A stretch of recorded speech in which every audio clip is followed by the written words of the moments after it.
यानी कि 1.5 kg जो है वो चिकन लिया, उसको अच्छी तरह साफ़ करके कढ़ाई में रख दिया। इसमें मैंने डाली 1 बड़े अदद प्याज और 2 अदद टमाटर और इनको मैंने थोड़ी देर के लिए कवर करके रख दिया। अब मैंने इसमें डाला है घी, इसको हम थोड़ी देर फ्राई कर रहे हैं। और साथ में मैंने हाफ़ टी स्पून इसमें डाला था मेथी दाना, उससे फ्रेगनेंस और ग्रेवी जो है वो बड़ी थिक बनती है। बिस्मिल्लाहिर्रहमानिर्रहीम। घी जो है वो हमारा अच्छी तरह से निकल आया है। अब हम इसमें डालेंगे 1/4 टीस्पून जो है वो हम डालेंगे हल्दी पाउडर, हाफ़ टेबल स्पून जो है वो ज़ीरा और खुश्क धनिया कुटा हुआ पिसा हुआ वो डाल देंगे, और हाफ़ टी स्पून हम डाल देंगे काली मिर्च यानी ब्लैक पेपर।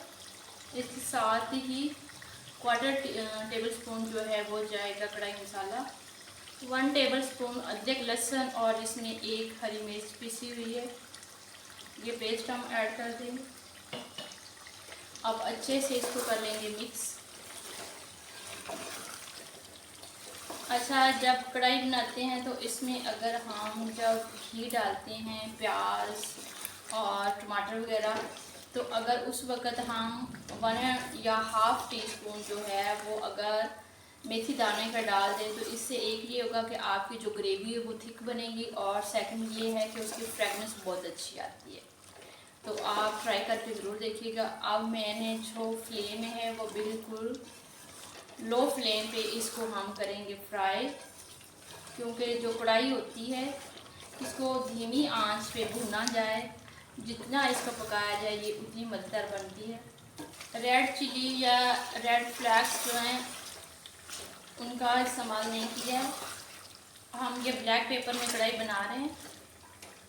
ठीक है, ये हल्का सा टच देने के लिए मैंने जो है कढ़ाई मसाले का यूज़ किया है। ये देखें, बहुत मज़े की बनती है। अच्छा, यहाँ पे हम ये देखें, मैंने एक बड़ी साइज़ की हरी मिर्च ली थी, उनको मैंने बारीक बारीक काट लिया। ये देखें, क्योंकि अगर इसको पहले डाल दें तो वो अंदर जो है इसका टेस्ट का पता नहीं चलता है। ठीक है, और ये देखें माशाल्लाह से हमारी कढ़ाई बिस्मिल्लाहिर्रहमानिर्रहीम। ये देखें जनाब, हमारी झटपट से चिकन कढ़ाई जो है वो तैयार हो गई है। मैंने हल्का से इसको गार्निश किया है। तो जनाब, आप बहुत ही सादा और आसान खानों को इस तरह से झटपट तैयार करके बना सकती हैं, बहुत ही स्पेशल। और आज से आपने ये मुसम्मम इरादा कर लेना कि आपने तमाम रेस्टोरेंट के खानों को जो है वो मात दे देनी है। आपके हस्बैंड, आपके बेटे, आपके भाई आज जब घर लौटें तो आपने उनको देनी है खानों में एक नया जायका, एक नई लुक। तो यही है हमारा इरादा और यही है हमारा अज़म। तो कैसी लगी आपको हमारी आज की ये रेसिपी, कमेंट सेक्शन में ज़रूर बताइएगा।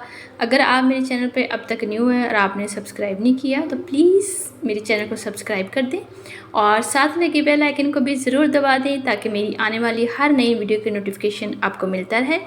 मिलते हैं फिर एक नए मज़े के खानों के साथ, तब तक के लिए अल्लाह हाफिज़।